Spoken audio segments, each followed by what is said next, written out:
What in the world did we just witness? A game so chaotic, so utterly maddening, it felt less like a basketball contest and more like a slow-motion implosion of integrity. Saturday night in Indiana was supposed to be a simple matchup, the Fever against the struggling Los Angeles Sparks. Nothing fancy, nothing complicated. But what unfolded on that hardwood wasn't basketball. It was a travesty of officiating so egregious, so blatantly one-sided, that even the most patient fans were left speechless. From the opening tip, it was clear something was off. The Fever, hungry to prove themselves without Caitlin Clark, played with a fiery intensity that should have carried them to victory. But every whistle, every call, seemed to slice away at their rhythm. It started small, a missed foul here, a questionable call there. Then came the moment that defined the night. Sophie Cunningham diving for a loose ball, grabbed across the face and neck by Julie Van Loo, right in front of the officials. The crowd gasped. The broadcasters hesitated. And the referees, they stared blankly and called a jump ball.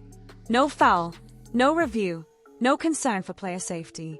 Just an empty, robotic decision that told everyone watching, we're not seeing this. It wasn't an isolated lapse. Minutes later, Sydney Coulson, making a textbook defensive play, cleanly swiping the ball, was whistled for a foul. A flawless block, nothing but ball. And yet the same crew that ignored Cunningham being grabbed like a wrestling takedown suddenly found their whistle. The absurdity deepened when officials spent nearly 5 minutes glued to the monitor, debating what was plainly obvious. 5 minutes to confirm what the footage screamed in seconds. Coulson made a clean play. The reversal finally came, but the damage was done. The rhythm was broken, the trust destroyed. And this is the WNBA's recurring nightmare, not just bad officiating, but selective officiating.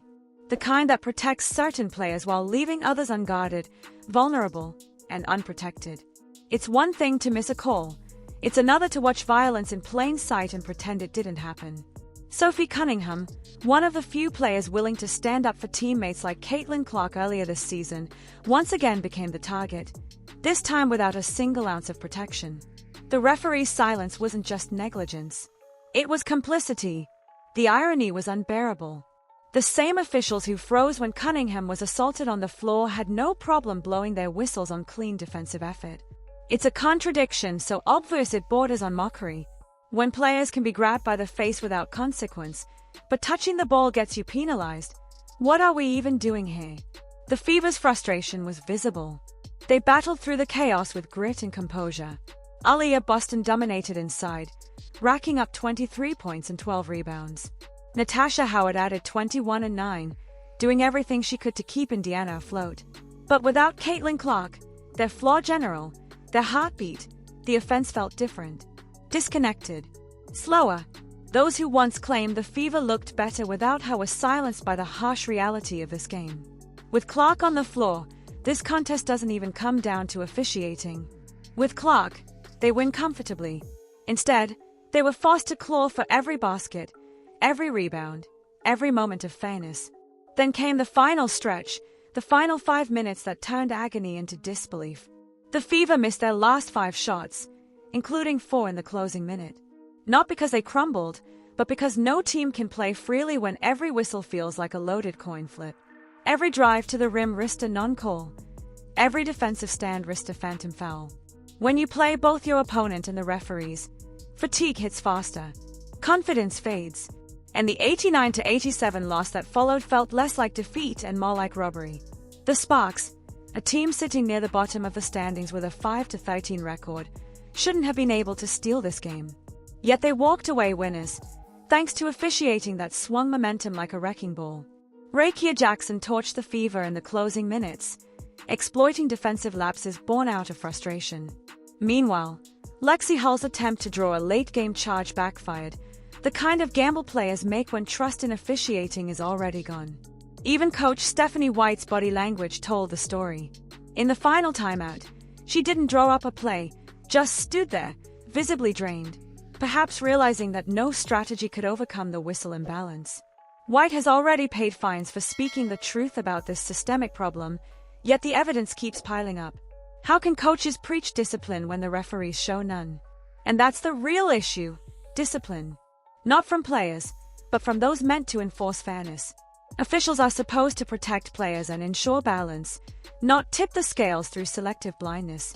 When Sophie Cunningham gets grabbed by the face with no whistle, while Sydney Coulson gets penalized for textbook defense, something fundamental has broken. The message this sends to players is chilling. Play smart and you'll be punished. Play dirty and you'll be ignored. The Fever have already endured more than their fair share of bias this season.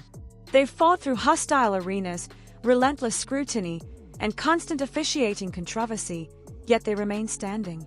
Now sitting at 9-9, it feels less like a balanced record and more like survival in a league that too often turns a blind eye.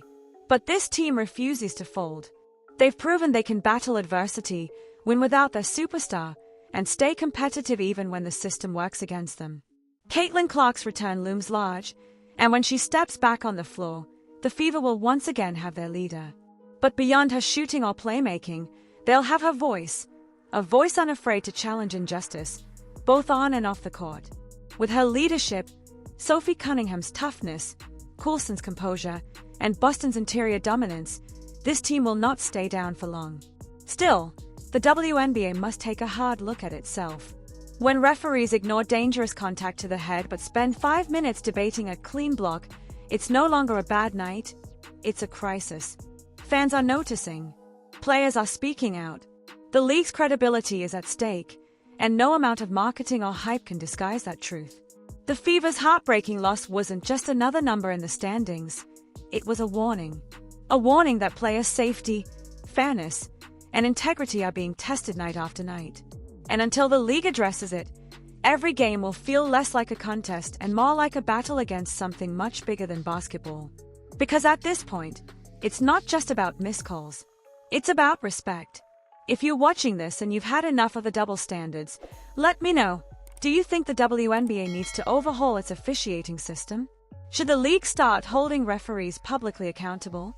Drop your thoughts below, and if you want more deep dives like this, don't forget to like, subscribe, and join the discussion, because the conversation around fairness in this game is just getting started.